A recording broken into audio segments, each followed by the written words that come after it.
সবাইকে নমস্কার। আজকের লাইভ শুরু করছি।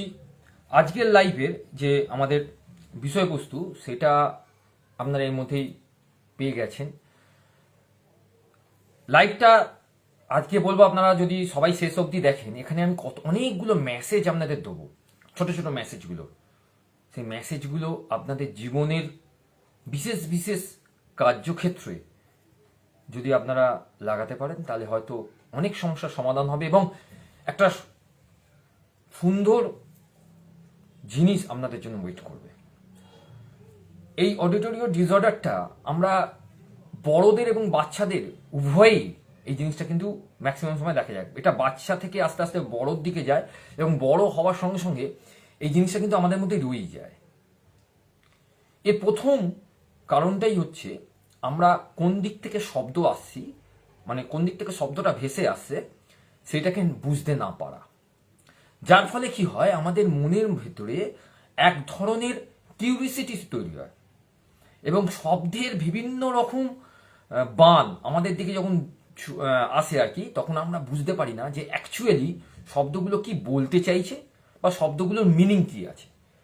যার ফলে আমরা অনেক সময় ব্যঙ্গ সামিল হই, ব্যঙ্গাত্মক কথাবার্তা সামিল হই এবং অনেকে আমাকে মজা করে এবং সেই মজাগুলো আমাদের কাছে অনেক বেশি কষ্টের হয়।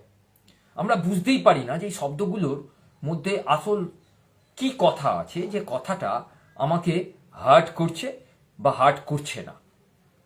এইগুলো কিন্তু একে অপরের সঙ্গে অনেক বেশি মানে রিলেটেড। কথোপকথনের সময় আমরা শব্দের সেই মিনিংগুলোকে ক্লিয়ার করতে পারি না। যদি সহজভাবে এটাকে বোঝানো হয় তাহলে এইভাবে বোঝাতে পারবো। আমি আপনাদের উদ্দেশ্যে বলছি, জাস্ট একটা কথোপকথন যদি বলা যায় যে আমি একটা জায়গায় গেছি, আমাকে একটা লোক জিজ্ঞেস করছে যে তুমি কোথা থেকে এসেছো। আমি বললাম সালকিয়া থেকে। একটা লোক জিজ্ঞেস করছে সালকিয়াটা কোথায়। আমি বললাম হাওড়ায়। আবার একটা লোক জিজ্ঞেস করছে হাওড়াটা কোথায়। আমি বললাম ওয়েস্ট বেঙ্গলে। আবার একজন লোক জিজ্ঞেস করছে এই ওয়েস্ট বেঙ্গলটা কোথায়। আমি বললাম ইন্ডিয়ার মধ্যে।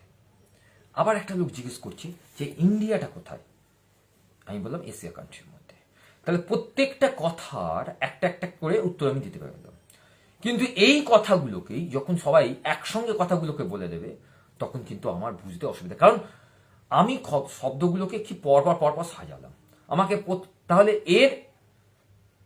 এটাকে ডিসঅর্ডার বলা যাচ্ছে না। কিন্তু যদি এই কথাগুলোকে অন্যরকম ভাবে দেওয়া যায়, আমি একটা জায়গায় দাঁড়িয়ে আছি, অনেক লোক আমাকে প্রশ্ন করছে আচ্ছা তুমি কোথায় দিয়ে এলে। আমি বললাম যে সালকিয়া। আচ্ছা তুমি সালকিয়াটা কোথায়। সালকিয়াটা ওই যে হাওড়া। আচ্ছা হাওড়াটা কোথায়। আরে হাওড়াটা হচ্ছে পশ্চিমবঙ্গের মধ্যে, ওয়েস্ট বেঙ্গল যাকে বলা আছে। আচ্ছা ওয়েস্ট বেঙ্গলটা কোথায়। ওয়েস্ট বেঙ্গল না ওয়েস্ট বেঙ্গলটা আরে ওয়েস্ট বেঙ্গলকে জানেন না আপনি, ওয়েস্ট বেঙ্গলে আছেন, ওয়েস্ট বেঙ্গল জানেন না। আমি কিন্তু এই কোনো কথাই উত্তর দেবো না। আমাকে যা প্রশ্ন করা হচ্ছে তার সঠিক উত্তরটা আমি দেবো, সে জানুক চাই নাই জানুক। কারণ আমরা অনেক সময় আমাদের দেখবেন আমাদের আশেপাশে যেসব মানুষরা ঘুরে বেড়ায় তারা কিন্তু এই ধরনেরই বেশি প্রশ্নের উত্তর দেয়, যে আপনি জানেন না এটা। আমাকে শুধুমাত্র প্রশ্ন করছেন কেন, শুধুমাত্র প্রশ্ন করছেন, আপনি তো জানেন এটা, না জেনে প্রশ্ন করছেন। সে না জানতেই পারে প্রথমত। দ্বিতীয়ত সে জানুক চাই নাই জানুক, আমি আপনার শব্দটা আমার কানে এসেছে, আমাকে একটা প্রশ্ন করা হয়েছে, আমি তার যথার্থ উত্তর দেবো। তাহলে আপনার মধ্যে সেই অডিটরি ডিসঅর্ডারটা এপিডিডি কমে যাবে, নাহলে এটা বাড়তে শুরু করবে। আমরা অনেক সময় এই মৌখিক কথোপকথন একটা ঝগড়া সামিলের দিকে নিয়ে চলে যাই। তুমি এটা জানো না, না জেনে প্রশ্ন উত্তর দিচ্ছ। তুমি এটা করতে পারো না, তুমি না জেনে তুমি এটা বলছো। সে জানুক চাই নাই জানুক, আমাকে একটা প্রশ্ন করা হয়েছে, আমি তার উত্তর দেবো। আমি যদি আমার প্রশ্নটা আমি যদি ধরেই নিই যে সে জানে না, তাও আমাকে উত্তর দিতে হবে। আর যদি ধরে নিই সে জানে, তাও আমাকে উত্তর দিতে হবে। তাহলে আমার উত্তর দেওয়াটা যতটা ক্লিয়ার হবে, তাহলে কিন্তু সেই ডিসঅর্ডারটা এপিডিটিটা আমার ক্ষেত্রে ততটা বেশি লাগু হবে না। কিন্তু আমরা যখনই এই প্রশ্নগুলোকে এড়িয়ে যাব, তখন আমাদের প্রশ্নের বান চতুর্দিক থেকে এসে আমাদেরকে অনেক বেশি ডিস্টার্ব করে দেবে। যার ফলে আমরা এপিডির একটা সিমটমের মধ্যে পড়ে যাবো। এটা বাচ্চা বড় সবার, এটা কিন্তু বাচ্চা থেকে আস্তে আস্তে গ্রো হয় বড়র দিকে, এবং যত বড়র দিকে চলে যায় তখন আমরা বিভিন্ন রকম এই প্রশ্নের মধ্যে পড়ে গিয়ে আমাদের নিজস্ব প্রবলেম তৈরি হয়ে যায়। আমরা বিভিন্ন রকম দুশ্চিন্তার মধ্যে থাকি, যে দুশ্চিন্তা থেকে আমরা কখনোই বেরোতে পারি না। এবং এই দুশ্চিন্তা থেকে বেরোনোর বিভিন্ন রকম টিপস আমি শেয়ার করতে শুরু করব কাল থেকে যতগুলো লাইভ হবে, বিভিন্ন রকম প্রসেস, পজিটিভ মাইন্ড থিঙ্কিং কিভাবে আপনি করবেন। পজিটিভ তো আমরা চতুর্দিকে না, পজিটিভের আপনি আপনার সময়টাকে কিভাবে ইউটিলাইজ করে বেটার রেজাল্ট পাবেন, সেটাই হচ্ছে মেন কাজ। সেটা ফাইন্যান্সিয়াল হোক আর মেন্টালি হোক, ফিজিক্যালি হোক।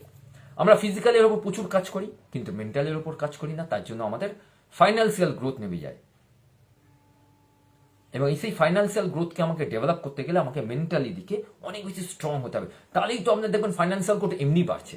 আমরা মেন্টালি দিক থেকে খুব স্ট্রং নই, তাই আমাদের ফিজিক্যাল গ্রোথ নেমে যায় এবং ফাইন্যান্সিয়াল গ্রোথ নেমে যায়। আমরা বলবো যে স্যার আমরা তো ফিজিক্যালি, এবং দেখবেন আমাদের আশেপাশে অনেক জিম তৈরি হয়ে গেছে, প্রচুর জিম, যেখানে সন্ধ্যে সকাল অনেক মানে 20, 22, 23 যে কোনো বয়সের মানুষরা যাচ্ছে, জিম করছে, কিন্তু তার মেন্টাল স্ট্রেসটা কিন্তু কোথাও রিলিজ হচ্ছে না।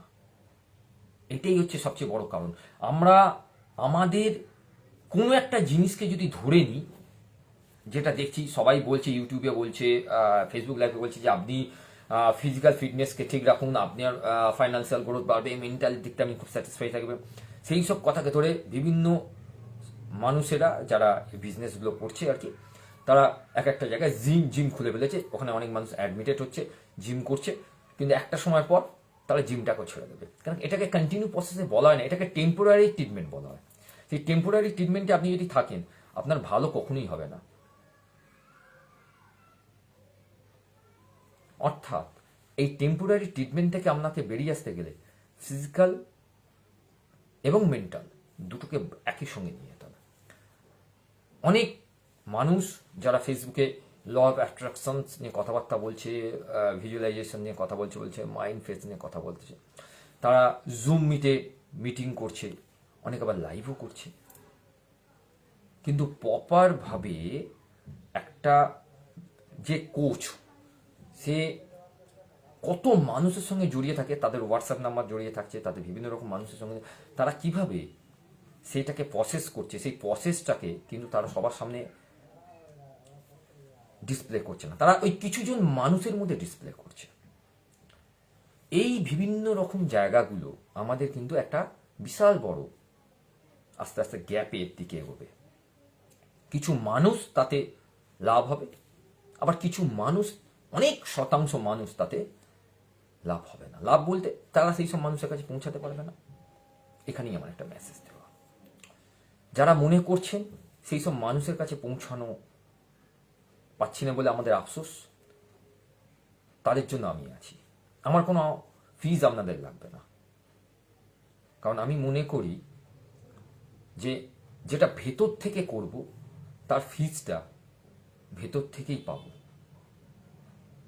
তাহলে অনেকেই বলবে তাহলে আমার চলবে কি করে? সত্যিই তো, তাদের চলবে কি করে? যদি চলার জন্য সত্যিকারের কিছু করতে হয়, তাহলে আমার জন্য তো একটা পারফেক্ট প্রফেশনাল কেরিয়ার থাকুক, বাকিটা আমি ভালো লাগার জন্য করি, তাহলেই হবে। আর যদি না হয়, তাহলে লোক দেখানো একটা প্রফেশনালি বিজনেসকে স্ট্যাবলিশ করে মানুষের ভালো করছি, এ কথাটা বলার কোনো দরকার থাকে না। মানুষের ভালো করতে গেলে নিঃস্বার্থভাবে ভালো করতে হবে, যেখানে শুধু একটাই কাজ থাকবে, যে আমি রেজাল্ট দেবো, ফিডব্যাক হিসেবে আমাকে কি দিল, this is a not matter, এটাই থাকবে। এপিডিএসটির এই পুরো ব্যাপারগুলোর মধ্যেও কিন্তু মানুষের এই কথোপকথন মৌখিক দিকগুলো লুকিয়ে থাকছে, এগুলোকে একটু বুঝতে হবে, তাহলেই কিন্তু আমাদের এই লাইফ আরো বেটার তো হবেই। এখন যে জিনিসটা নিয়ে আমি আপনাদের সঙ্গে কথা বলবো, আমার এই উদ্যমিনী, অর্থাৎ আমাদের এই উদ্যমিনীর উদ্দেশ্যটা একটাই, নারী শক্তির উত্থান। আপনারা যারা এই উদ্যমিনীর পিলার বলা যেতে পারে, নারী শক্তি এখানে মেন পিলার, আপনারা একটা জিনিসকে সব সময় ভাববেন বা ফিল করবেন এবং সবসময় এইটাকেই নিজেদের মধ্যে আনবেন যে আজকে আপনারা যেখানে দাঁড়িয়ে আছেন, আজ থেকে যদি 15 বছর আগে বা 16 বছর আগে বা 20 বছর আগে যাদেরই যা বয়স থাকুক না কেন, আপনাদের বয়স যখন আপনাদের মেয়েদের মতো ছিল, তখন যদি আপনাদের আমার মতো কেউ পেয়ে যেতেন যে আপনাদের মেয়েদেরকে এইভাবে তৈরি করছে, তাহলে হয়তো আপনাদের লাইফটাই আলাদা হতো। তাহলে সেই জায়গা থেকে আপনারা ভাবুন যে আপনাদের মেয়েদেরকে আজকে আমি যে উদ্যমিনীর শপথ নিয়ে তৈরি করছি, সেই শপথে আপনারা 100% জোর দিন। জোরটা দেবেন এই কারণে যে আজকে যে মেয়েগুলো তৈরি হচ্ছে আপনাদের, তারা আগামী 10 বছর 12 বছর পরে নিজেকে অনেক বেশি গুটিয়ে শক্ত করে কংক্রিট করে দাঁড় করিয়ে দেবে, যেটা আজকে আপনারা পাচ্ছেন না। আপনাদের মধ্যে অনেক বেশি স্ট্রেস, প্রবলেম সলভিংয়ের অভাব, অ্যাংজাইটি এইগুলো তৈরি হয়েছে, কিন্তু আপনাদের বাচ্চাদের মধ্যে হবে না। That's my missions, balance mind ইন্ডিয়ার। এইটাই তো সবচেয়ে বড় মিশনসে আমি নেমেছি, যে আপনাদের বাচ্চাদেরকে আমি আপনাদের কাছে ফিরিয়ে দেবো একদম ব্যালেন্স মাইন্ড ইন্ডিয়ার একদম নতুন এক উদ্যমিনীকে নিয়ে। সেই উদ্যমিনীর তে আপনারা সবাই আমার পাশে থাকবেন কি থাকবেন না সেটা সময় বলবে। যদি আপনারা আমার পাশে থাকেন, মাথায় রাখবেন প্রত্যেকটা বাচ্চাকেই আমি সেই উদ্যমিনীর এক নতুন আগুন দেখতে চাইছি, নতুন নারী শক্তি দেখতে চাইছি। তাই আপনারা সবাই যারা নেই তাদেরকে জয়েন্ট বলুন, দেখান, বলুন। তারা করবে কি করবে না তাদের কথা, কিন্তু এইটুকুনি মাথায় রাখবেন আজকে যারা আসছে না, আগামী দিনে তারা অনেক বেশি পিছিয়ে থাকবে এই আপনাদের বাচ্চাদের চেয়ে। তাই আগামী দিনের জন্য আমরা সবাই ফাইট করব। একটাই উদ্দেশ্য, ফাইট ফাইট অ্যান্ড ফাইট। এর অন্য কোনো উদ্দেশ্য নেই। আমরা দেখিয়ে দেবো সবাই মিলে যে একটা নারী শক্তি অনেকগুলো অশুভ শক্তিকে বিনাশ করতে পারে। এইটাই তো উদ্যমিনীর প্রধান উদ্দেশ্য। থাকবেন কি থাকবেন না সিদ্ধান্তটা আপনার। সমাধান তো আমি করবই, ছাড়বো না কিছুতেই। সবাইকে নমস্কার। আজকে সারাটা দিন আমার যাই থাকুক না কেন, যাই কাটুক না কেন, ভালো খারাপ মন্দ, তার মধ্যেই যদি আমি কিছু ভুল করে থাকি, universe I am sorry, I forgive me universe. যদি নতুনভাবে নতুন করে আবার শুরু করার একটা উদ্যম শক্তিকে আমি পেয়ে গেছি, তার জন্য থ্যাংক ইউ ইউনিভার্স। আমার চোখ কান নাকে তুমি ভালো রেখেছো, থ্যাংক ইউ ইউনিভার্স। তুমি আমার মেয়েদের ভালো রেখেছো, থ্যাংক ইউ ইউনিভার্স। তুমি মা বাবাকে ভালো রেখেছো, থ্যাংক ইউ ইউনিভার্স। তুমি আমার ভেতরে সব থেকে পাওয়ারফুল শক্তিগুলোকে ভালো রেখেছো, thank you universe. I love you universe. তোমাকে আমি ভেতর থেকে দেখতে পাচ্ছি, আমি সবসময় তোমাকে ফিল করছি। I love you universe. এর থেকে ভালো কিছু হয় না। আমি ভালো আছি, ভালো আছি, ভালো আছি, খুব ভালো আছি, ভীষণ ভালো আছি, কংক্রিট আছি। ভেঙে কেউ দেখিয়ে দিক আমাকে, আশা করছি ভাঙতে তো পারবে না, ভাঙা যাবে না আমাকে। ছোট্ট একটা উপমা, সমস্যা আমাদের কাছে প্রতিনিয়ত আসবে, সমস্যা আমাদের কাছে প্রতিনিয়ত আসবে। তার দুটো দিক সবসময় খোলা থাকবে। এক হচ্ছে আপনি সমস্যাকে ভয় পেয়ে যদি পালিয়ে যান, তা সমস্যা আপনাকে তাড়া করে বেড়াবে। আর সমস্যাকে যদি ভয় না পেয়ে আপনি পাথরের মতো দাঁড়িয়ে থাকেন, তাহলে সেই সমস্যা অর্থাৎ জল, নদীর জল, সেই পাথরে ধাক্কা খেয়ে তার দিক বদল করে নেবে। অর্থাৎ সমস্যা আপনাকে ধাক্কা মেরে তার দিক বদল করতে বাধ্য হবে। আর যদি আপনি বয়ে যান, তাহলে বালির মতোই সমস্যাও আপনার জীবনের ওপর দিয়ে বয়ে যাবে, কখনোই সমাধান পাবেন না। সিদ্ধান্তটা আপনার।